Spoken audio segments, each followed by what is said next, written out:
One thing I want to acknowledge since we kind of opened this up is like, I don't know about you, but I personally in my community always kind of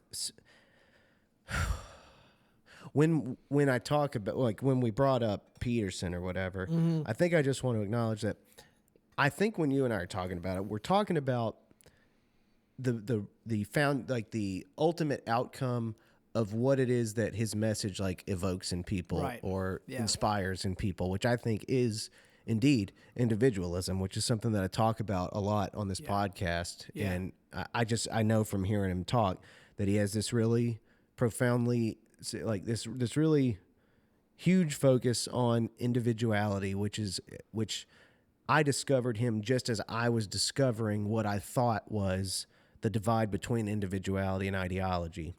So yeah. he just, like, it really clicked Yeah. right at the right time for me, and it made a lot of sense. But in my community, I think when I, like, just doing this, just us talking about it, I feel like it could give people this impression, like, that Yeah. it says something negative about maybe us Right. talking about this. Right. And I don't know, is that something you've had to navigate? Yeah. Yeah. I mean, I purposefully stay away from anything that borders politics or like hot button issues. Cause I think of that as like an extension of pop in a sense. Like we're constantly in a place where the powers that be are trying to make people hate each other. And so, like, I'm very intentional to, like, stay away from hot button issues. And I know that, like, a lot of my close friends think Jordan Peterson is really problematic. Yeah. And things he says is really problematic. And I respect that, and, like, there are some things that he says I don't agree with. Yeah. There's actually quite a few things I don't agree with Jordan Peterson. But for me, it's like I'm searching for truth. And so I want to be the kind of person that can find truth anywhere. Yeah. And so if that's in someone that's like Jordan Peterson, or someone that's like a far left, considers himself far left, or even someone that's like right leaning, like if they have something to say that rings true, like, okay, like I want to be kind of like a sponge in that way, almost able to like pick up. And I also want to, I guess, with what I say and the life that I live, I don't want to be the kind of person that people think about and they think about like my rigid ideas that I have. Like here's something that maybe this is a little bit of a sidetrack, but like individualism and kind of one interesting topic maybe we could dive into a little bit is individualism and the collective. Exactly. Yeah. And, I talk with my brother a lot because him and I disagree on a lot of stuff, but we actually like fundamentally agree on a lot. We just think the answer is different, and so I find that, like, I don't know if he would listen to this, but like I connect a lot with what he says, even though like we disagree on some things. You talking about your brother? My brother, yeah.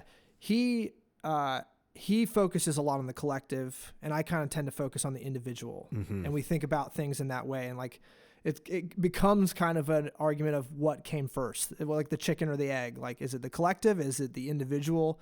And I guess I kind of tend towards thinking that like starting with the individual, starting with like what you choose to do with your life, how you choose to see the world, how you choose to treat people, the kind of person you become, that allows you to engage the collective in a meaningful way, and like, I think I don't like the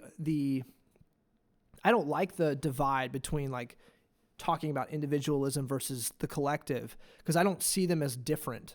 I see them kind of as one and the same, and I see them as like, we start with ourselves, and like if we are full of pride or we're full of anger, we cannot like we're blinded to see the need in someone else, and like we're not able to like see where we could be loving to someone that needs it.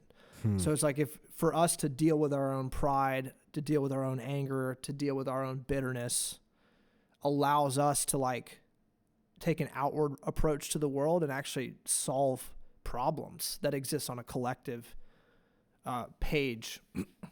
And so like, yeah, I'm just not interested in talking about like, you know, what should the government do to deal with this topic? Because I like, how am I gonna change that?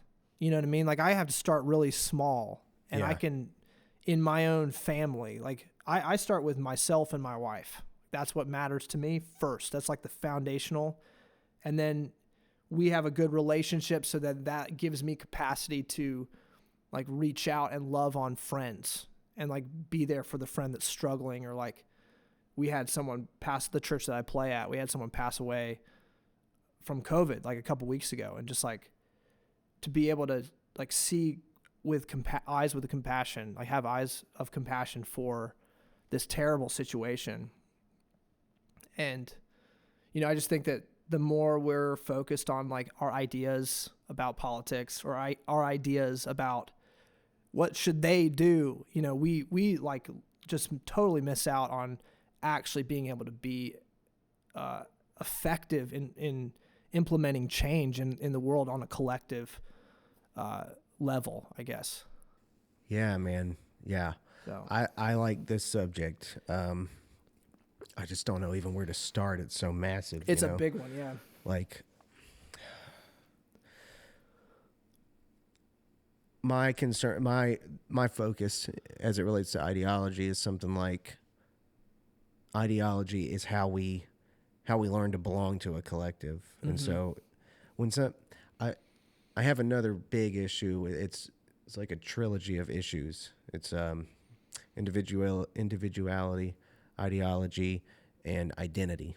And I think what I noticed was it's kind of like that Jungian stuff with archetypes and stuff. It's like I would be like, well, I'm a Christian and Christians do this, so that's what I do.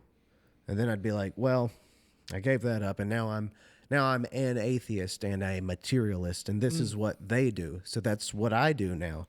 Yeah. I noticed that every time I had some kind of identity that I described myself with, I let it inform how I acted. Yeah. And I did that with liberalism too, and you know, so then I finally just said, I drew a line in the sand.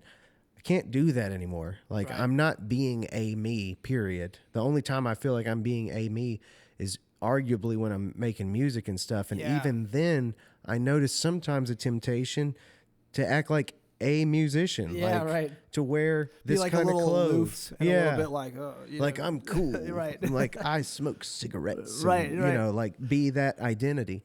So I started with trying to avoid identity. It eventually came to ideology, and then it was like a brutal look at individuality. Like, like finally starting to do therapy and like learn about myself and invest in, you know, like myself. And so for me, the whole idea of a collective is that just like whatever, just like a brick wall, just like a log cabin, just like whatever. Yes, it's a undeniable fact that the end result of the collective exists, like that it's all there, just like the rest of the outside world is out there, but it is still made up of individuals, and the quality of that collective is dictated by the quality of those individuals. And if it's full of corrupt, awful individuals like the Soviet Union was, or like like Nazi Germany was, if it's full of people who have they have surrendered their individuality to a bad idea, then it is a corrupt collective. And if it's made up of the absolute best, highest character, highest quality individuals, it will be a better system of organization. It'll be a better collective. And so for that reason, I think where I fall on that is not to deny the importance of collective actions, but to point out that those actions are going to be a lot better if we have a culture that's committed to individuals having the absolute best character they possibly can. Totally. Yeah, I understand the importance of talking about the collective. Yeah. It's like where do you order it? How do you order it? Right. What comes first, and I think that any ideology that has people pointing the finger, like, and I'm not saying that like we shouldn't call out hypocrisy and evil when we see it, because that's like hugely important. But Yeah. any ideology that like points the finger over encouraging action, it misses something. Not that it's wrong 100% or that it's right. It misses something, So like, I think about the capacity for me to just be a bad person. Like I'm very capable of being a bad person. Yeah. I'm capable of being hateful.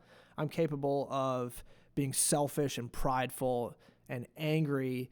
And I'm capable of being like a cut your throat to get ahead kind of person, and backstabbing and talking about people behind their backs. I'm capable of all that.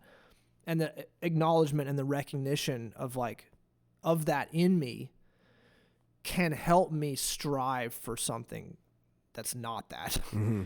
And like you brought up Nazi Germany, like there was probably a lot of well-meaning people that like found themselves supporting the Nazi regime. Yep. It's like, how did that happen?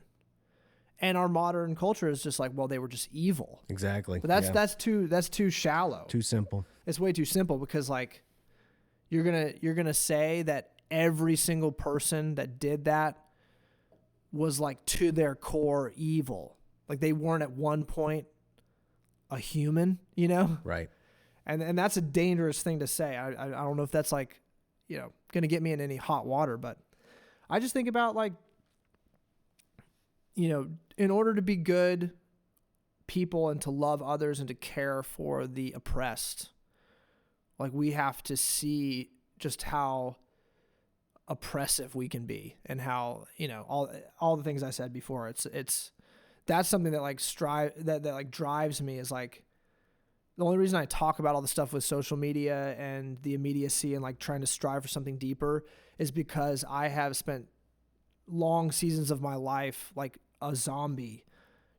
I've spent like depressed seasons of my life just any free moment I had watching a TV show. Yeah. Like just trying, I'm like literally, I was, looking back, I was literally trying to waste away my life because I didn't want to live it. I didn't want to actually experience it. I wanted to just hide in like the latest Netflix show. So I know, like I say all that stuff because like I am that. Like I'm striving to not, I'm striving to come out of that and to be a good person, whatever that means.